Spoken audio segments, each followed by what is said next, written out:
fellow Americans. A short time ago, I ordered the United States Armed Forces to launch precision strikes on targets associated with the chemical weapons capabilities of Syrian dictator Bashar al-Assad. A combined operation with the armed forces of France and the United Kingdom is now underway. We thank them both. Tonight, I want to speak with you about why we have taken this action. 1 year ago, Assad launched a savage chemical weapons attack against his own innocent people. The United States responded with 58 missile strikes that destroyed 20% of the Syrian Air Force. Last Saturday, the Assad regime again deployed chemical weapons to slaughter innocent civilians, this time in the town of Douma, near the Syrian capital of Damascus. This massacre was a significant escalation in a pattern of chemical weapons use by that very terrible regime. The evil and the despicable attack left mothers and fathers, infants and children thrashing in pain and gasping for air. These are not the actions of a man, they are crimes of a monster instead. Following the horrors of World War I a century ago, civilized nations joined together to ban chemical warfare. Chemical weapons are uniquely dangerous, not only because they inflict gruesome suffering, but because even small amounts can unleash widespread devastation. The purpose of our actions tonight is to establish a strong deterrent against the production, spread, and use of chemical weapons. Establishing this deterrent is a vital national security interest of the United States.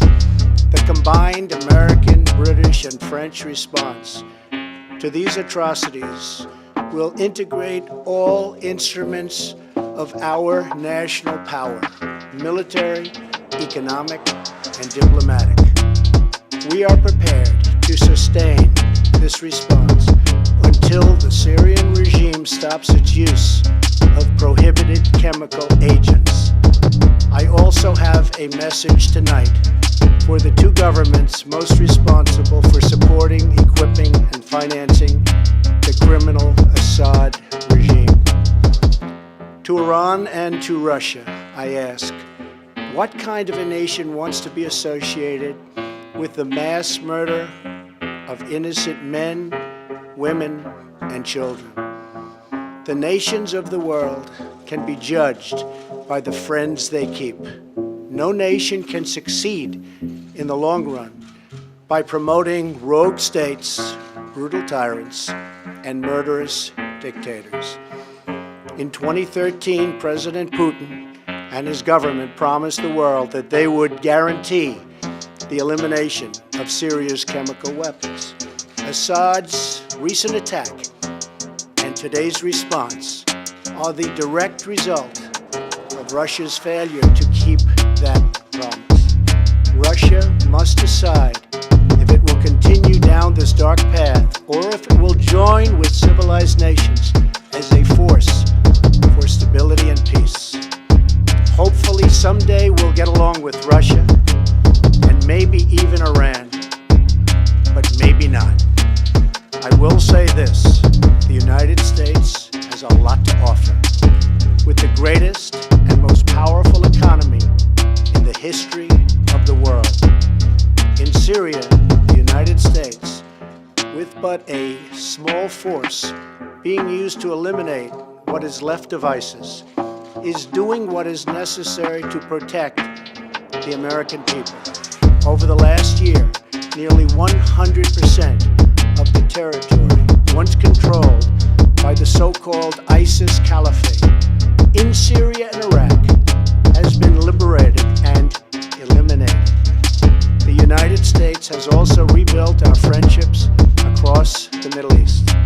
We have asked our partners to take greater responsibility for for securing their home region, including contributing large amounts of money for the resources, equipment, and all of the anti-ISIS effort.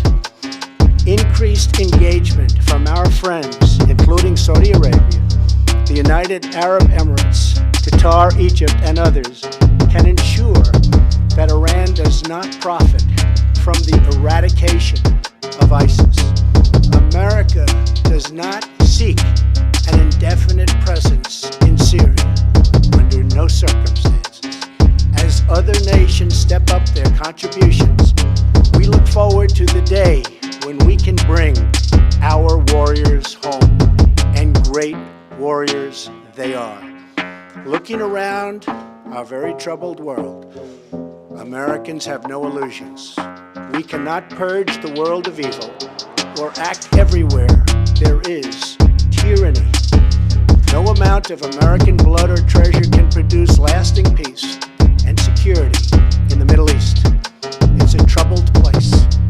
We will try to make it better, but it is a troubled place. The United States will be a partner and a friend, but the fate of the region lies in the hands of its own people. In the last century, we looked straight into the darkest places of the human soul. We saw the anguish that can be unleashed and the evil that can take hold. By the end of World War I, more than 1 million people had been killed or injured by chemical weapons. We never want to see that ghastly specter return. So today, the nations of Britain, France, and the United States of America have marshaled their righteous power against barbarism and brutality.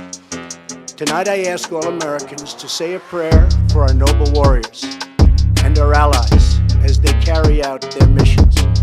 We pray that God will bring comfort to those suffering in Syria.